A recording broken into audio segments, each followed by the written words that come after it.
राजस्थान का बुलेटिन देख रहे हैं आप। मैं हूं आपके साथ नेहा दुबे। राजस्थान बीजेपी प्रदेश अध्यक्ष ने 51 जन आक्रोश रथों को हरी झंडी दिखाकर जन आक्रोश रैली का आगाज किया। बीकानेर में जूनागढ़ के आगे भाजपा महिला मोर्चा सदस्यों ने जन आक्रोश रथ का तिलक लगाकर स्वागत किया और भाजपा कार्यकर्ताओं ने जोश खरोश के साथ नारेबाजी करते हुए रथ को आगे रवाना किया।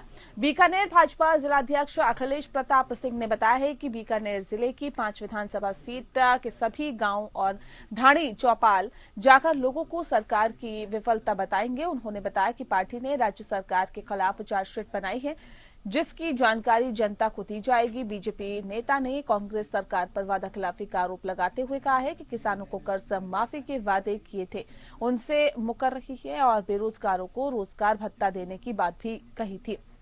बेरोजगारों को रोजगार नहीं मिल रहा है। आज राज्य में अराजकता, भ्रष्टाचार बढ़ रहे हैं। उन्होंने बताया कि बीजेपी सरकार की विफलता को लेकर जनता के बीच जाएगी और ऐसे में विधानसभा चुनाव में अधिक से अधिक वोट देकर बीजेपी की सरकार बनाने की अपील करेगी।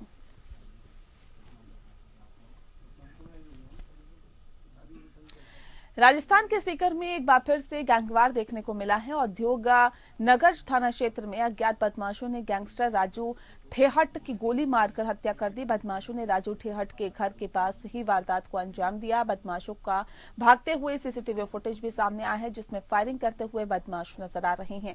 सूत्रों के अनुसार राजू ठेहट की पूर्व में आनंदपाल गैंग में रंजिश चल रही थी और इस समय आनंदपाल गैंग और लॉरेंस बिश्नोई गैंग एक साथ मिलकर काम कर रहे हैं। लॉरेंस बिश्नोई गैंग ने ही राजू ठेहट की हत्या की जिम्मेदारी ली है।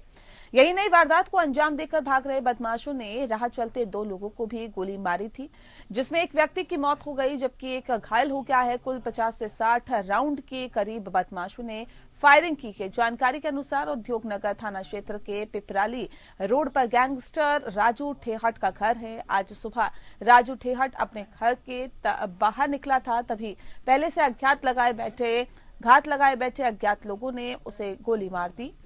बता दें कि वारदात को अंजाम देने के बाद बदमाश भाग गए। गोली की आवाज सुनकर पहुंचे आसपास के लोगों ने आनंद फानन में राजू को अस्पताल में भर्ती कराया, लेकिन डॉक्टर्स ने उसे मृत घोषित कर दिया। वहीं वारदात की सूचना मिलते ही एसपी सीकर पुलिस फोर्स के साथ घटनास्थल पर पहुंच गए। साथ ही पुलिस की एक टीम ने राजू अस्पताल में पहुंचकर राजू के शव को कब्जे में ले लिया और ऐसे में एसपी ने बताया है कि घटना की जांच पड़ताल चल रही है। बदमाशों को पकड़ने के लिए टीम गठित कर दी गई है। बदमाश भाग न पाए, इसके लिए जिले में जगह जगह नाकेबंदी की गई है। जल्द बदमाशों को पकड़ा जाएगा। राजस्थान के डीजीपी उमेश मिश्रा ने बताया है कि भागते समय बदमाशों ने हथियार के दम पर सफेद रंग की ऑल्टो गाड़ी किसी से छीनी थी। देखिए, फायरिंग की घटना हुई है, जैसा कि आप यहाँ पर हैं देख ही रहे हैं। राजू ठेठ नाम का व्यक्ति है। पहले ही क्राइम में काफ़ी लंबे समय से उसका नाम सभी लोग सुनते रहे हैं। फायरिंग में राजू ठेठ को गोली लगी है और अभी मेरे पास जो सूचना है उसकी डेथ हो चुकी है। कितने लोगों ने फायरिंग की?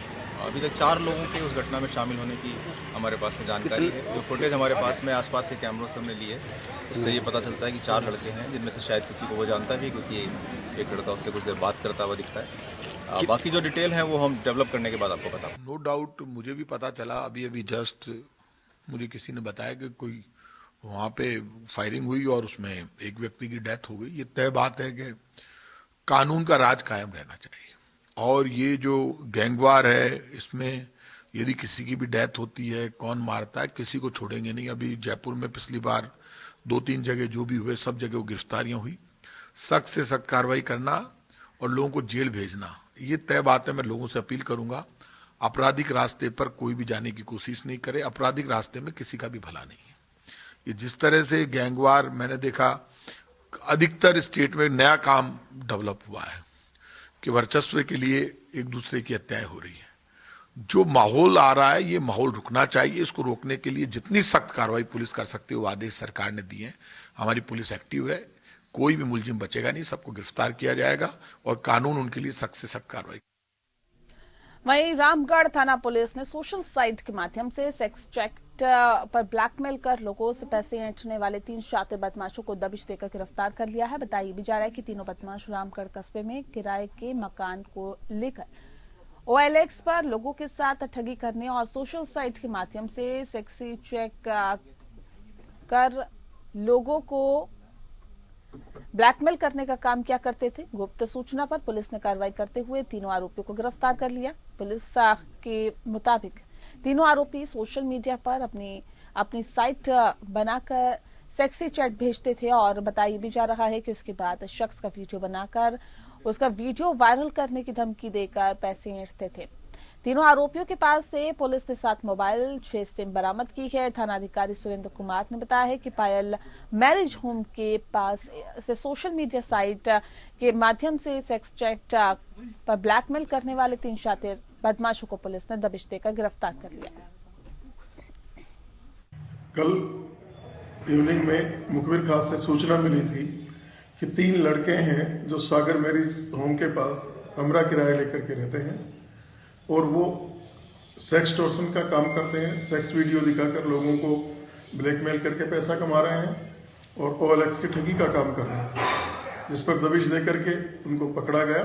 जिनमें तीनों में एक का नाम रिशाल पुत्र खुर्शीद है जो खानपुर मेवान का है, दूसरा मुबारक पुत्र जुम्मा है जो पाकसेड़ी का है और तीसरा इरशाद पुत्र नसरू है जो डोंडल हरियाणा जमालगढ़ हरियाणा का है। इनको तीनों को जब तलाशी ली गई तो इनके पास 7 मोबाइल मिले हैं और मोबाइल में वो सब चीजें मिली हैं जिनको हथियार बना करके ये लोग जो है ठगी करते थे। वहीं श्री गंगानगर पुलिस ने लालगढ़ जाटान में 9 साल की बच्ची का रेप के बाद हत्या मामले का खुलासा करते हुए आरोपी को गिरफ्तार कर लिया। पुलिस ने बताया है कि अधेड़ उम्र का आरोपी व्यक्ति का परिवार में जाना आना था, जिसने इस घिनौने कृत्य को अंजाम दिया है। पुलिस पड़ताल में सामने आया है कि मंगलवार शाम को टॉफी खिलाने के बहाने व्यक्ति बालिका को अपने साथ दुकान पर ले गया था। इसके बाद ही वारदात को अंजाम दिया गया। सख्ती से पूछताछ के बाद आरोपी ने अपना गुनाह कबूल कर लिया है। पूछताछ में आरोपी ने बताया है कि उसे डर था कि बच्ची किसी को घटना के बारे में बता नहीं दे, ऐसे में उसने गला दबाकर और सिर में चोट पहुंचाकर हत्या कर दी है। एसपी सतनाम सिंह ने बताया है कि पुलिस जांच में सामने आया है कि आरोपी 42 साल का है। वे शराब पीने का आदी है। इसी आदत से परेशान होकर पत्नी कई साल पहले ही उसे छोड़कर चले गई थी। उसके 20 साल का बेटा और 21 साल की बेटी है। आरोपी मजदूरी करता है। वहीं अलवर जिले के बानसूर के हरसोरा में स्कूटी सवार 2 महिलाओं को एक कार ने टक्कर मार दी। हादसे में दोनों महिलाओं ने इलाज के दौरान दम तोड़ दिया, जिससे कि हादसे के समय स्कूटी पर सवार ममता कुमावत अपनी मौसी सासू सरती देवी कुमावत की दुकान बंद करके स्कूटी पर सवार होकर घर जा रही थी। दोनों जैसे ही हरसोरा के पास पहुंचे, तेज रफ्तार गाड़ी ने उन्हें टक्कर मार दी। जानकारी के अनुसार ममता कुमावत हरसोरा कॉस्मेटिक की दुकान चलाती हैं और उससे मिलने के लिए उसकी मौसी सासू सरती देवी दुकान पर आई थी, जिसको अपने घर ले जा रही थी। इसी दौरान हादसा हो गया और दोनों की ही मौत हो गई। थाना प्रभारी ताराचंद शर्मा ने बताया है कि दोनों महिलाएं स्कूटी पर सवार होकर मलवास जा रही थी। इसी दौरान हरसोरा से निकलते ही कोकरिया पीर के पास कार ने टक्कर मार दी, जिससे दोनों महिलाएं गंभीर रूप से घायल हो गई। वहीं सूचना पर पहुंची पुलिस ने हरसोरा CSC में भर्ती करा दिया है, जहां पर इलाज के दौरान उसकी मौत हो गई। कहाँ पे हुआ था एक्सीडेंट? कहाँ से कहाँ आ रहे थे? क्या हुआ था मामला? वे पर से क्रॉसिंग कर रहे थे पल्ली साइड से। कौन सी जगह, नाम बताइए। टाटा कंपनी चंद्रमौलिक सामने। अच्छा, तो कहाँ से कहाँ के लिए जा रहे थे? घर पे ही आ रहे थे, क्रॉसिंग कर रहे थे। कहाँ से आ रहे थे? परली साइड से आ रहे थे, क्रॉसिंग कर रहे थे रोड पे। कौन सी जगह हुआ था accident? Exact location? Chandramouli Tata company के सामने हुआ था। छात्रों को पढ़ाने वाला अध्यापक इतना बेरहम भी हो सकता है, इसका अंदाजा भी नहीं लगाया जा सकता। 8 साल का 4वीं कक्षा के छात्र निकुल के साथ पचेरी के प्राइवेट स्कूल में अध्यापक ने बेरहमी के साथ पिटाई की, जिससे कि छात्र के गाल और कनपट्टी पर तो थप्पड़ों के निशान बने ही हैं, साथ ही छात्र सदमे में भी आया है। बता दें कि जब शिक्षक ने छात्र से अंग्रेजी की पुस्तक पढ़वाई, गलती आने पर शिक्षक को इतना गुस्सा आया कि उसने बेरहमी से छात्रों की पिटाई कर दी। शाम को घर पहुंचते ही बच्चा रोते रोते बेहोश हो गया। घटना के बाद बच्चे को डुमोली के उप स्वास्थ्य केंद्र में लेकर जाया गया, जहां पर दवाइयां दी गई है। परिजन पचेरी थाने में रिपोर्ट दी गई, लेकिन थाना अधिकारी ने रिपोर्ट दर्ज ही नहीं की, बल्कि परिवार में लेकर मामले को रफा दफा करने की कोशिश की। रात को छात्र की तबीयत बिगड़ गई, उल्टियां शुरू हो गई। वे छात्र बार बार रो रहा था, जिसके बाद परिजन छात्र को सिंघाना के सामुदायिक अस्पताल में लेकर गए। साथ ही जहां पर डॉक्टर्स ने जांच पड़ताल की और बताया भी जा रहा है कि डॉक्टर्स ने बताया है कि छात्र मानसिक रूप से सदमे में आ गया। यो काल निकल स्कूल में गयो जना स्कूल में एक टीचर मारपीट करी। यो घर आए जना बुजुर्ग ने बतायो कि मैं टीचर मारी जना हमसे थोड़ी बहुत लगी होगी ना, मैं चल दिखा ले कोई ना। बाद में शाम ने हॉस्पिटल दिखायो तो उसमें एक उल्टी आई, बार बार रात में भी उल्टी आई, गाँव हॉस्पिटल में दिखायो। अभी सुबह ना उल्टी रुकी जना उधर लेके आए सिंघाना अस्पताल में भर्ती कराए और कल शाम थाना में भी दी रिपोर्ट। तो रिपोर्ट भी कोई परिवार सुन लियो और बोल ठीक है देख लाऊंगा कर लाऊंगा, यह बात हुई। मेरे भाई को अनिल सर ने पीटा और धूप में खड़ा रखा और मुर्गा बनाया। गुजरात विधानसभा चुनाव में ज्यादा से ज्यादा सीटें हासिल करने की कोशिश में जुटी राजनीतिक पार्टियों के पास आज जनता को लुभाने और प्रचार करने का आखिरी मौका है। आज शाम 5 बजे के बाद पूरी तरह से प्रचार थम जाएगा। भारतीय जनता पार्टी से लेकर आम आदमी पार्टी, कांग्रेस राज्य में आखिरी हुंकार भरते हुए दिखाई देंगे। हालांकि प्रधानमंत्री नरेंद्र मोदी का प्रचार अभियान खत्म हो गया है। पीएम ने 31 से ज्यादा रैलियों को संबोधित किया है और 3 बड़े रोड शो भी किए हैं। बीजेपी नेता और केंद्रीय मंत्री पुरुषोत्तम रूपाला आज भव्य जनसभा करेंगे। इस दौरान मंत्री पार्टी की उपलब्धियों का जिक्र कर जनता से वोट की अपील करते हुए दिखाई देंगे। इसके अलावा जाने माने अभिनेता मनोज जोशी अहमदाबाद के डस्करोई विधानसभा में एक भव्य रोड शो करेंगे। पीएम ने शुक्रवार को अहमदाबाद में रोड शो की अगुवाई की थी, जो कि बीजेपी के मुताबिक जिसे बड़ा रोड शो कहा था और साथ ही साथ ये रोड शो करीब 50 किलोमीटर का था और शहर की 13 विधानसभा सीटों से होकर गुजरा। राज्य में 5 दिसंबर को उत्तर गुजरात और मध्य गुजरात की 93 सीटों पर मतदान होना है, जिसके लिए दलों के दिग्गज नेता मैदान में उतरे हुए हैं।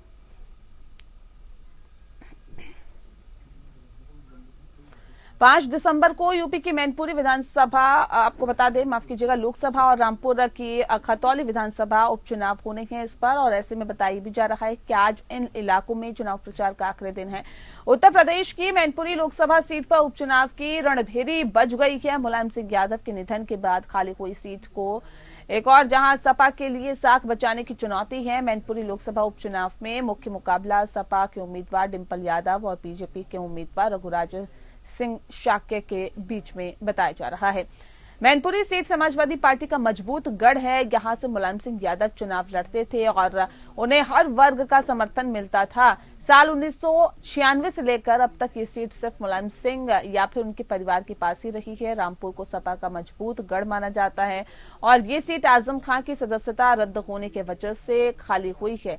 इस सीट पर सपा के असीम रजा और बीजेपी के आकाश सक्सेना को उम्मीदवार बनाया गया है। बताया भी जा रहा है कि आकाश सक्सेना को रामपुर से आजम खां के धुर विरोधी माना जाता है और ऐसे में बीजेपी ने मुजफ्फरनगर की खतौली विधानसभा उपचुनाव में राजकुमारी सैनी और राजकुमारी सैनी विक्रम सिंह सैनी की पत्नी हैं, जबकि इस सीट पर सपा गठबंधन से आरएलडी ने मदन भैया को उम्मीदवार बनाया है। मुजफ्फरनगर दंगे से जुड़े केस में सजायाफ्ता होने के बाद विक्रम सैनी की सदस्यता रद्द होने के बाद चुनाव हो रहे हैं। खतौली सीट पर काबिज रही बीजेपी की काट को लेकर रालोद ने इस बार नई रणनीति बनाई है। खासकर दलित वोटों को पाले में लाने के लिए रालोद ने कार्यकर्ताओं की फौज उतार दी है। पार्टी रणनीतिकारों का मानना है कि बसपा का कैंडिडेट मैदान में न होने से चुनाव में दलित वोट निर्णायक साबित होंगे।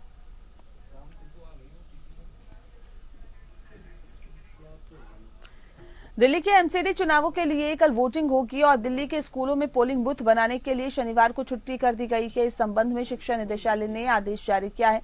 इस आदेश में निदेशालय ने इस शनिवार को अवकाश को अगले हफ्ते आपको बता दें कि सेकेंड सैटरडे के अवकाश में समायोजित करने के आदेश दिए हैं। दूसरी ओर पुलिस और प्रशासन ने भी अपनी ओर से लगभग सभी तैयारियां पूरी कर ली है। चुनाव आयोग के निर्देशन में स्कूलों में पोलिंग बूथ बनाने का काम शुरू कर दिया गया है। जानकारी के मुताबिक दिल्ली के सभी सरकारी और गैर सरकारी स्कूलों और अन्य सरकारी इमारतों में पोलिंग बूथ बनाए गए हैं। इन बूथों के निर्धारण में आम मतदाताओं की सुविधा का खास ख्याल रखा गया है। मतदान के दौरान सुरक्षा के कड़े बंदोबस्त किए गए हैं। सभी मतदान केंद्रों पर त्रिस्तरीय चुनाव घेरा तैयार किया गया है। बताया भी जा रहा है कि इसके लिए दिल्ली पुलिस के साथ पैरामिलिट्री फोर्स भी तैनात की गई है। संवेदनशील बूथों पर पर्याप्त संख्या में पुलिस बल तैनात किया गया।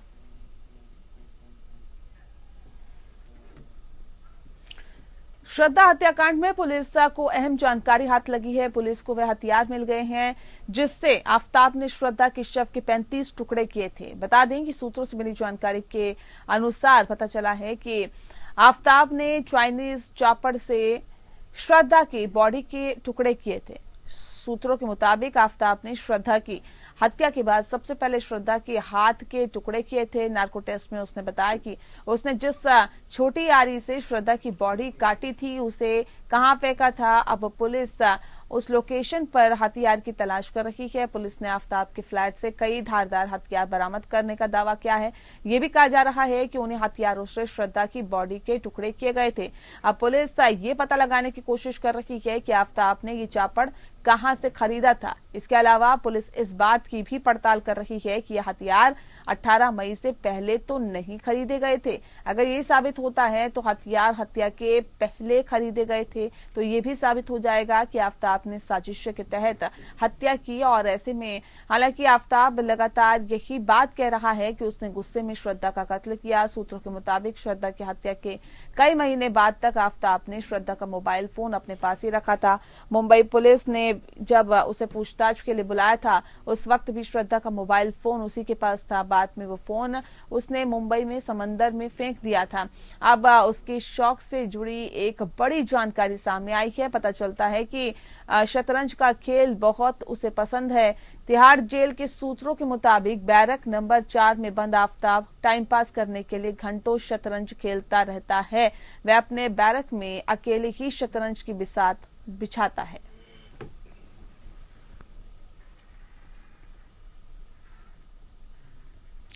मथुरा में अचानक माहौल गर्म हो गया है। दरअसल बताया भी जा रहा है कि अखिल भारतीय हिंदू महासभा ने मथुरा जनपद में श्री कृष्ण जन्मभूमि ईदगाह परिसर में लड्डू गोपाल का 6 दिसंबर को जलाभिषेक करने और हनुमान चालीसा का पाठ करने की अनुमति मांगी है। अखिल भारतीय हिंदू महासभा और इस परिसर में प्राचीन श्री कृष्ण मंदिर का गर्भगृह होने का दावा करती है। इस बीच मथुरा प्रशासन ने जिले में बिना अनुमति के किसी भी राजनीतिक, सामाजिक या धार्मिक संगठन के 5 या 5 से अधिक लोगों के समूह के एकत्र होकर सभा, धरना और प्रदर्शन आदि करने पर रोक लगा दी है। ये रोक अगले वर्ष 28 जनवरी तक प्रभावी रहेगी। प्रशासनिक सूत्रों के अनुसार अयोध्या के बाबरी ढांचे को ढहाए जाने के 30 साल पूरे होने पर अखिल भारतीय हिंदू महासभा के ईदगाह में हनुमान चालीसा पाठ करने का ऐलान और नगर निकाय संबंधी चुनाव आदि कुछ विशेष गतिविधियों के मद्देनजर 1 दिसंबर से निषेधाज्ञा लागू कर दी गई है, जो कि अगले वर्ष 28 जनवरी तक लागू रहेगी। तमिलनाडु के मंदिरों में अब मोबाइल फोन ले जाने की इजाजत नहीं होगी, क्योंकि इस पर अब प्रतिबंध लगा दिया गया है। यानी अब भक्त मंदिरों में मोबाइल फोन के साथ एंट्री नहीं कर सकेंगे। अगर भगवान के दर्शन करने हैं तो भक्तों को अपना मोबाइल मंदिर परिसर में बाहर ही छोड़कर आना होगा। वे चाहे तो परिसर में बनाए जाने वाले फोन डिपॉजिट लॉकर में भी अपना फोन सुरक्षित रखवा सकते हैं। अगर डिपॉजिट बॉक्स में नहीं रखवाना है तो वो बाहर रहकर भी अपने फोन को इस्तेमाल कर सकते हैं, लेकिन उन्हें इसे अंदर ले जाने की इजाजत अब नहीं दी जाएगी। मद्रास हाईकोर्ट ने तमिलनाडु के मंदिर में मोबाइल पर बैन का फैसला दिया।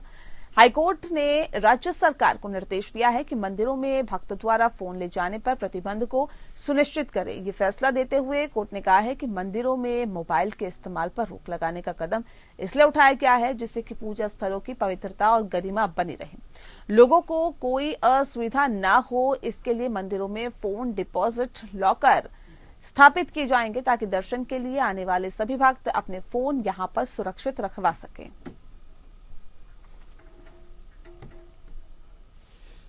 और चलिए इसी के साथ फिलहाल इस बुलेटिन में इतना ही। नमस्कार।